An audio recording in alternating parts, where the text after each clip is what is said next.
Bonjour à tous. Formation du nouveau gouvernement, Mohamed Ben Abdallah Dionne confirmé aujourd'hui selon nos confrères de Sud Quotidien. La non-reconduction immédiate du Premier ministre après sa démission a laissé place à la rumeur. D'aucuns avancent que des noms pour lui succéder alors que certains font état de son atterrissage à l'Assemblée nationale. Selon les sources du journal, Macky 4 sera dirigé par Mohamed Ben Abdallah Dionne.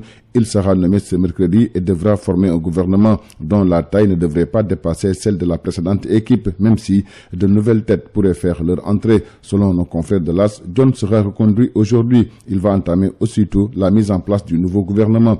Pour nos confrères de Libération, le décret actant la confiance renouvelée du président de la République à son chef de gouvernement sera publié aujourd'hui et marquera le début des consultations. Selon toujours nos confrères, Macky Sall a pris tout son temps hier pour faire quelques réglages concernant les nouvelles appellations de certaines stations ministérielles. Ils poursuivent.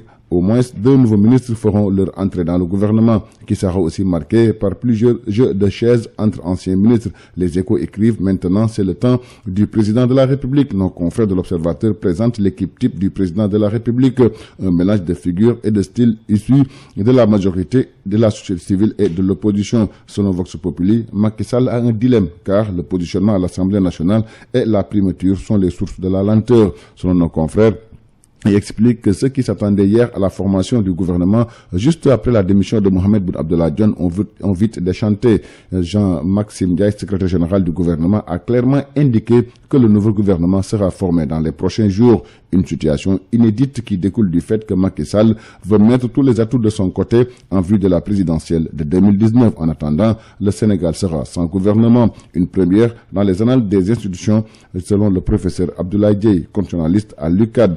Une réaction à lire dans le quotidien national Le Soleil. Dans le même journal, Seydou Gueye, porte-parole de l'APR, déclare que rien n'est illégal dans la démarche. Aujourd'hui, le Sénégal est sans gouvernement et sans assemblée nationale. Un fait inédit selon nos confrères du quotidien Les Échos. Mais les sources de l'AS, la nouvelle assemblée nationale sera installée entre le 11 et le 17 septembre prochain, sauf cas de force majeure.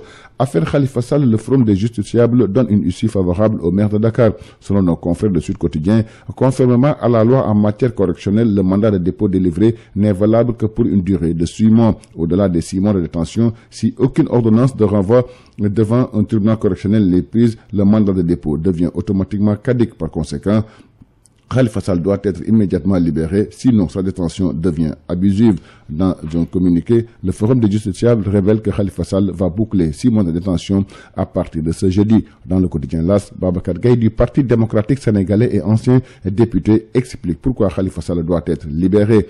Effondrement de la statue de Faidherbe à Saint-Louis, le courriel des 2 Rakas s'en lave les mains. Selon nos confrères de l'AS, les fortes pluies tombées dans la nuit du lundi à mardi accompagnées de vents forts sont à l'origine de cet effondrement. Selon un communiqué parvenu à nos confrères du quotidien Les Échos, le courriel des 2 Rakas précise que l'effondrement de la statue n'est nullement donc produit à la suite des fortes pluies. D'ailleurs, nos confrères nous appellent que les 2 Rakas ont été célébrés au palais du gouverneur. L'autre sujet phare développé dans les journaux, les éliminatoires du mondial 2018 avec la 4e journée. Le Sénégal a décroché le nul hier, 2 buts partout face au Burkina Faso. Selon nos confrères de Sud Quotidien, les Lions ratent le virage de Ouaga. Les Lions vont regretter le match nul en perdant le contrôle du match dans les dernières minutes, mais aussi pour avoir été doublé au classement par le Cap-Vert, vainqueur de l'Afrique du Sud 2-1. Walfadjri écrit les Lions victimes de leur coach car les errements d'Aliou Cissé ont privé les Lions de 3 points. Là se révèle le Sénégal hypothèque ses chances. Le Soleil renchérit, les Lions compromettent leurs chances de qualification. Nos confrères du quotidien Sportif Stade rassurent les Lions toujours en vie. Les Lions qui ont payé la frilosité du coach Aliou Cissé en supériorité numérique pendant plus de 50 minutes, alors que les 2 équipes étaient à égalité, un but partout. Les Lions ont souvent apporté le danger en passant dans les couloirs grâce à Sadio Mané, mais en voulant sécuriser la défense, ils ont payé. Nos confrères ont aussi recueilli quelques réactions. Aliou Cissé, coach du Sénégal, déclare dans Stade que maintenant on est obligé de batailler jusqu'à la fin. Pour Karambodj, le Sénégal n'a plus son destin en main. C'est une déception, selon le président de la Fédération sénégalaise de football, Maître Augustin Senghor. Selon le capitaine des Athlons, le Sénégal a de grands joueurs, le Burkina Faso, une équipe. Pour Paulo Duarte, coach des Athlons, malgré le match nul à domicile, le Burkina Faso reste toujours leader de la poule D, toujours Dans le quotidien sportif Stade, Olivier Perrin, manager général de Génération Foot, déclare que les Lions doivent être plus ambitieux dans le jeu.